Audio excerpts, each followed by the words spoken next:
ಕರ್ತನಲ್ಲಿ ಪ್ರೀತಿಯುಳ್ಳ ದೇವಜನರೇ,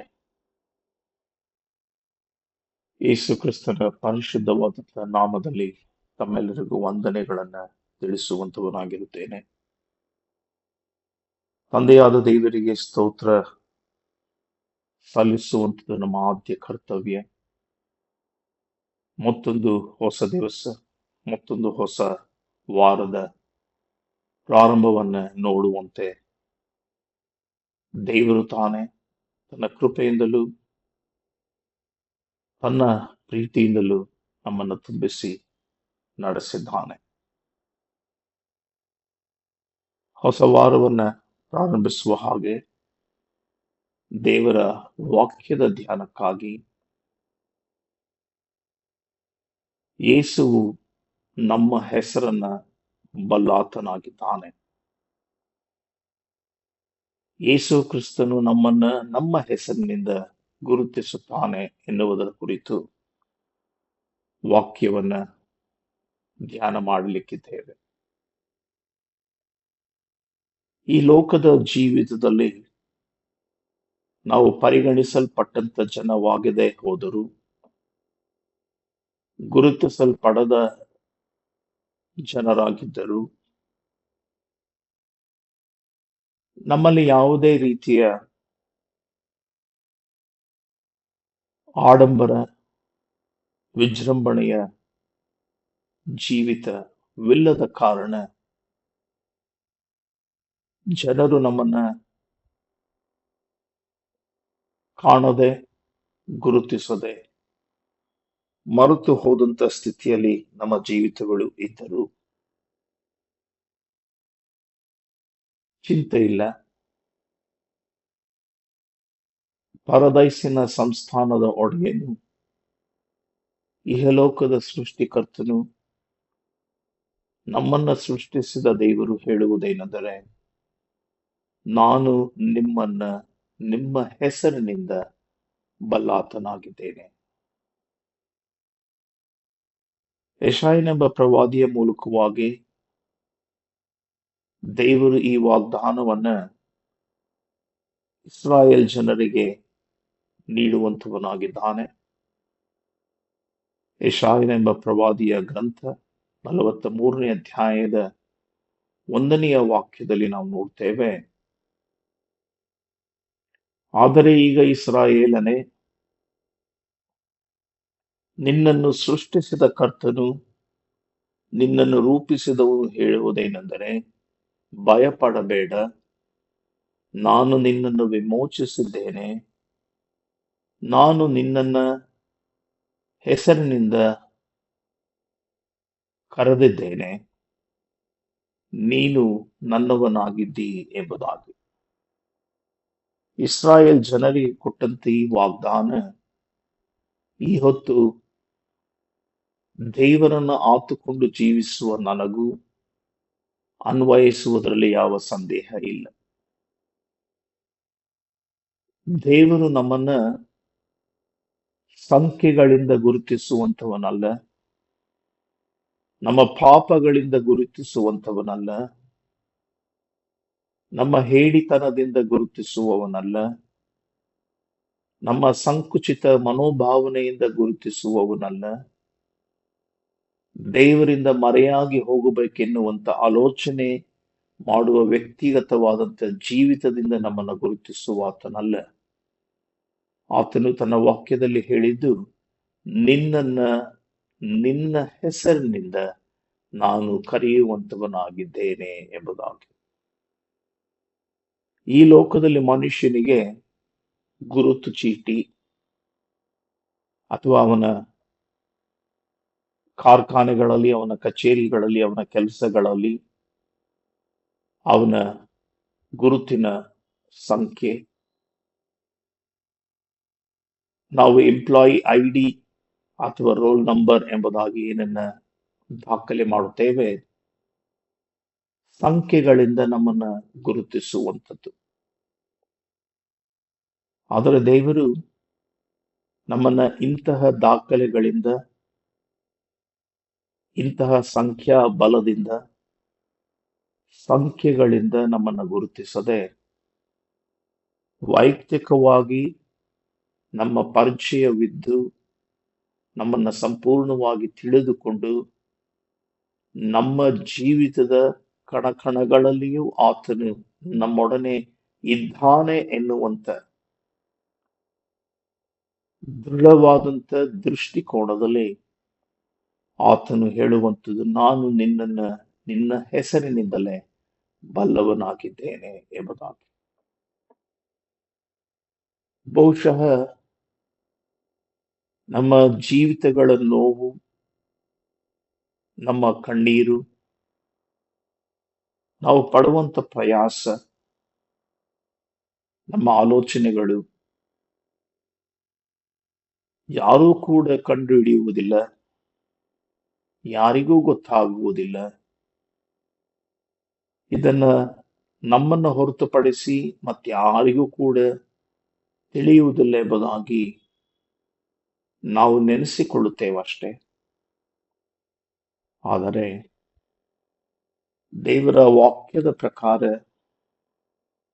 ನನ್ನ ದೇವರು ತೂಕಡಿಸುವವನು ಅಲ್ಲ, ನಿದ್ರಿಸುವವನು ಅಲ್ಲ. ನಮ್ಮ ಜೀವಿತಗಳ ಪ್ರತಿಯೊಂದು ದಿವಸಗಳನ್ನ, ಪ್ರತಿಯೊಂದು ಗಳಿಗೆಯನ್ನ, ಪ್ರತಿಯೊಂದು ಕ್ಷಣವನ್ನ ಎಣಿಕೆ ಮಾಡಿರುವ ಆತನು, ಬಲ್ಲಾತನು, ನಮ್ಮ ಹೆಸರಿನಿಂದ ನಮ್ಮನ್ನ ಕರೆಯುವಾತನು, ಎಲ್ಲವನ್ನ ತಿಳಿದಾತನಾಗಿದ್ದಾನೆ. ಈ ಕಾರಣದಿಂದ ನಮ್ಮ ನೋವು, ಕಷ್ಟ, ಕಣ್ಣೀರು, ಸಂಕಟ ತಿಳಿದವರಾರು ಎಂಬುದಾಗಿ ಹೇಳುವುದು ತಪ್ಪಾಗುತ್ತದೆ. ನನ್ನ ದೇವರು ಬಲ್ಲಾತನಾಗಿದ್ದಾನೆ. ನನ್ನನ್ನು ನನ್ನ ಹೆಸರಿನಿಂದ ಆತನು ತಿಳಿದಾತನಾಗಿರುವುದರಿಂದ ತನ್ನ ಚಿತ್ತದ ಮೇರೆಗೆ ನಮ್ಮನ್ನು ಸಾಕಿ ಸಲಹುತ್ತ ನಮ್ಮ ಚಿಂತಾ ಭಾರಕ್ಕೆ ಸದುತ್ತರವನ್ನು ದಯಪಾಲಿಸಿಕೊಡುತ್ತ ನಮ್ಮ ಬೇನೆ ಬೇಸರಿಕೆಗಳಲ್ಲಿ, ನಮ್ಮ ಜೀವಿತದ ಪ್ರತಿಯೊಂದು ಕ್ಷಣಗಳಲ್ಲಿ ನಮಗೆ ಸಹಾಯಕನಾಗಿ ನೇಮಿಸಲ್ಪಟ್ಟಿದ್ದಾನೆ ಎನ್ನುವುದಾದರೆ ತಪ್ಪಾಗಲಾರದು. ಆತನ ವಾಕ್ಯದ ಪ್ರಕಾರ ನಾವು ಹೀಗೆ ನೋಡ್ತೇವೆ. ಯೋಹಾನನ ಸುವಾರ್ತೆ 10ನೇ ಅಧ್ಯಾಯದ 3ನೇ ವಾಕ್ಯ,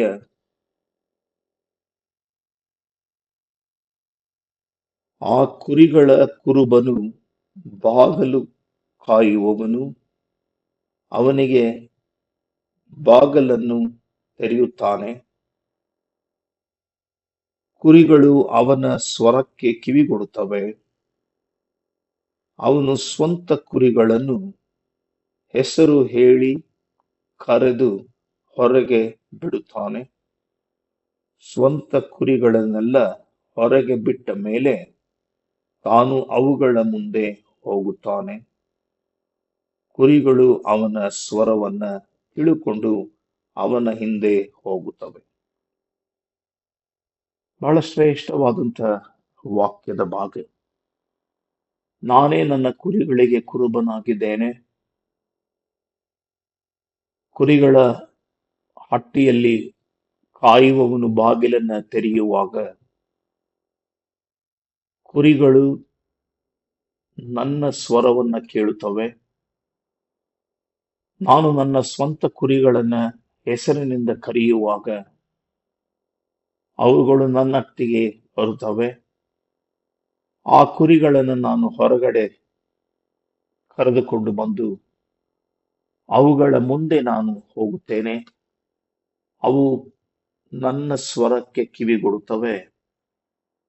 ನಾನು ಅವುಗಳನ್ನ ಸಾಕಿ ಸಲಹುತ್ತೇನೆ ಎಂಬುದಾಗಿ ನೋಡುವಂತ ವಾಕ್ಯ. ಹೌದು ಪ್ರಿಯರೇ, ನಮ್ಮ ಭಯದಲ್ಲಿಯೂ, ನಮ್ಮ ಸಂಶಯಗಳಲ್ಲಿಯೂ, ನಮ್ಮ ತಪ್ಪುಗಳಲ್ಲಿಯೂ ನಮ್ಮ ಗುಪ್ತ ಕಣ್ಣೀರಿನಲ್ಲಿಯೂ ದೇವರು ನಮ್ಮ ಜೊತೆಯಲ್ಲಿ ಜೀವಿತವನ್ನ ನಡೆಸುವ ದೇವರಾಗಿದ್ದಾನೆ. ನಮ್ಮ ಹೆಸರಿಡಿದು ಕರೆಯುವ ದೇವರಾಗಿದ್ದಾನೆ. ನಮ್ಮನ್ನ ಸಾಕಿ ಸಲಹುವ ದೇವರಾಗಿದ್ದಾನೆ ಎಂಬುದಾಗಿ ಈ ವಾಕ್ಯದಲ್ಲಿ ಅರ್ಥ ಮಾಡಿಕೊಳ್ಳಬೇಕು. ಲೂಕನ ಸುವಾರ್ತೆ 19ನೇ ಅಧ್ಯಾಯದ 1ರಿಂದ 10 ವಾಕ್ಯಗಳನ್ನ ನಾವು ನೋಡುವುದಾದರೆ, ಯೇಸು ಕ್ರಿಸ್ತನು ಆ ಜೆರಿಕೋ ಪಟ್ಟಣವನ್ನ ದಾಟಿ ಬರುತ್ತಾ ಇದ್ದಾನೆ ಎಂಬುದಾಗಿ ತಿಳಿದ ಜಕ್ಕಾಯನು, ಯೇಸು ಕ್ರಿಸ್ತನ ಬಗ್ಗೆ ನಾನಾ ವಿಷಯಗಳನ್ನ ತಿಳಿದಿದ್ದ ಜಕ್ಕಾಯನು ಬಹಳ ಕುತೂಹಲದಿಂದ ನಾನು ಯೇಸು ಸ್ವಾಮಿಯನ್ನು ನೋಡಲೇಬೇಕು ಎಂಬುದಾಗಿ ತನ್ನಲ್ಲೇ ತಾನು ಅಂದುಕೊಂಡು ಗಿಡ್ಡನಾಗಿದ್ದ ಜಕ್ಕಾಯನು ಜನರ ಮಧ್ಯದಲ್ಲಿ ಯೇಸು ಸ್ವಾಮಿಯನ್ನು ನೋಡುವುದಕ್ಕೆ ಸಾಧ್ಯವಾಗದೆ ಹೋದೀತು ಎಂಬುದಾಗಿ ಆತನು ಬರುವ ದಾರಿಯಲ್ಲಿ ಒಂದು ದೊಡ್ಡ ಮರವನ್ನ ಹತ್ತಿ ಕುಳಿತುಕೊಂಡಿದ್ದಾನೆ. ಯೇಸು ಸ್ವಾಮಿಯು ಜನರ ಮಧ್ಯದಲ್ಲಿ ಆ ಪಟ್ಟಣದ ಹಾದಿಯಲ್ಲಿ ಮುಂದೆ ಹೋಗುತ್ತೆ. ಆ ಮರದ ಕಡೆಗೆ ಬಂದು ಮರದ ಕೆಳಗಡೆ ಆತನು ನಿಂತು ಮೇಲಕ್ಕೆ ನೋಡಿ, ಜಕ್ಕಾಯನೇ, ಬೇಗನೆ ಇಳಿದು ಬಾ, ನಾನು ಇಂದು ನಿನ್ನ ಮನೆಯಲ್ಲಿ ಉಳಿಯಲೇಬೇಕು ಎಂಬುದಾಗಿ ಕರೆಯುವಂತ ಸ್ವಾಮಿಯನ್ನ ಜಕ್ಕಾಯನು ಆ ಕ್ಷಣದಲ್ಲಿಯೇ ಸ್ವೀಕರಿಸುತ್ತಾನೆ. ಜಕ್ಕಾಯನ ಚಿತ್ರಣವನ್ನು ನೋಡುವುದಾದರೆ, ಆತನು ಜನರು ಸೇರದವನು, ದ್ರೋಹಿಯಾಗಿದ್ದು ಜನರನ್ನ ಅನೇಕ ವಿಧದಲ್ಲಿ ಹಿಂಸಿಸುವಾತನು, ಜನರ ಅಗೌರವಕ್ಕೆ ಪಾತ್ರನಾಗಿದ್ದವನು, ಅನೇಕ ರೀತಿಯಲ್ಲಿ ಜನರನ್ನ ಸುಲಿಗೆ ಮಾಡುತ್ತಾ ಕೆಟ್ಟ ಹೆಸರನ್ನ ಪಡೆದಿದ್ದಾತನು. ಸುಂಕ ವಸೂಲಿಯ ಜಕ್ಕಾಯನು ತೆರಿಗೆ ವಸೂಲಿ ಮಾಡುವ ನೆಪದಲ್ಲಿ ಜನರನ್ನ ಹಿಂಸಿಸುವಂತವನಾಗಿದ್ದನು. ಇಂತಹ ಜಕ್ಕಾಯನು ಪರಿವರ್ತನೆ ಹೊಂದಿದ ಕ್ಷಣ ಮಾತ್ರದ ಆ ಒಂದು ಸನ್ನಿವೇಶ, ಜಕ್ಕಾಯನೇ, ಬೇಗನೆ ಇಳಿದು ಬಾ, ನಾನು ಈ ಹೊತ್ತು ನಿನ್ನ ಮನೆಯಲ್ಲಿ ಉಳಿದುಕೊಳ್ಳಬೇಕು. ಕ್ರಿಸ್ತನ ಆಹ್ವಾನ, ಜಕ್ಕಾಯನ ಸ್ವೀಕರಿಸುವಿಕೆ. ಜಕ್ಕಾಯನು ತನ್ನನ್ನು ಒಪ್ಪಿಸಿಕೊಟ್ಟನು, ಬದಲಾವಣೆಯ ಹಾದಿಯನ್ನು ಹಿಡಿದನು, ತನ್ನ ಪಾಪಗಳಿಗೋಸ್ಕರವಾಗಿ ಪಶ್ಚಾತ್ತಾಪ ಪಟ್ಟು ಕ್ರಿಸ್ತನಲ್ಲಿ ಕ್ಷಮೆಯಾಚಿಸಿದನು. ಇಂತಹ ಸನ್ನಿವೇಶದ ಒಂದು ಘಟನಾವಳಿ ನಮ್ಮ ಕಣ್ಣ ಮುಂದೆ ಈ ಹೊತ್ತು ಬಿಂಬಿಸುವಾಗ ದೇವರು ನಮ್ಮನ್ನು ಕೂಡ ಇದೇ ರೀತಿಯಲ್ಲಿ ಕರೆಯುವಂತವನಾಗಿದ್ದಾನೆ. ಆದುದರಿಂದ ಪ್ರಿಯರೇ, ನಾವು ಹೆದರದೆ, ಕಳವಳ ಪಡದೆ, ದೇವರಿಗೆ ನಮ್ಮನ್ನು ಒಪ್ಪಿಸಿಕೊಡುತ್ತ ಒಟ್ಟಾಗಿ ಈ ಪ್ರಾರ್ಥನೆಯನ್ನ ಆಯ್ಕೆ ಮಾಡಿಕೊಳ್ಳೋಣ. ಕರ್ತನೇ ಯೇಸುವೆ, ನನ್ನ ಹೆಸರನ್ನು ನೀನು ತಿಳಿದಿದ್ದೀಯೆಂದು ನಿನ್ನನ್ನ ಸದಾಕಾಲ ಘನಪಡಿಸುತ್ತೇನೆ. ಜನರು ನನ್ನನ್ನು ಮರೆತರು, ನೆನಪಿನಲ್ಲಿ ಇಟ್ಟುಕೊಳ್ಳದೆ ಹೋದರು, ನಾನು ದಾರಿ ತಪ್ಪಿದಾಗ ಕುರುಬನೋಪಾದಿಯಲ್ಲಿ ನನ್ನನ್ನ ಕರೆದಿ, ನಾನು ಲಜ್ಜೆಗೆಟ್ಟು ಜೀವಿಸಿದಾಗ ಜಕ್ಕಾಯನನ್ನ ಕರೆದಂತೆ ನನ್ನನ್ನ ಕೂಡ ನೀನು ಕರೆದು ನನ್ನನ್ನು ಪ್ರೀತಿ ಮಾಡಿದಿ. ಇಂದು ಈ ಸಂದೇಶವನ್ನು ಕೇಳಿಸಿಕೊಂಡಂತ ನಾನು ಮತ್ತೊಂದು ಆವರ್ತಿ ನನ್ನ ಜೀವಿತವನ್ನ ನಿನ್ನ ಹಸ್ತಕ್ಕೆ ಒಪ್ಪಿಸಿ ಸಮರ್ಪಿಸುತ್ತೇನೆ. ನನ್ನನ್ನು ಮುನ್ನಡೆಸು, ಮಾರ್ಗದರ್ಶನ ಮಾಡು. ನನ್ನ ಹೃದಯಕ್ಕೆ ನೀನು ಹತ್ತಿರವಾಗಿ ನಿನ್ನ ನಾಮದ ಸ್ತುತಿಯನ್ನ ನಾನು ಮಾಡುವಂತ ಕಾರ್ಯಗಳ ಮೂಲಕ ನಿನ್ನನ್ನ ಗೌರವಿಸಲು ಘನಪಡಿಸಲು ಕೃಪೆ ಕೊಡು. ಕ್ರಿಸ್ತನ ಘನವುಳ್ಳ ನಾಮದಲ್ಲಿ ತಂದೆಯಾದ ದೇವರೇ ಬೇಡಿ ಹೊಂದಿಕೊಂಡಿದ್ದೇನೆ. ಆಮೇನ್.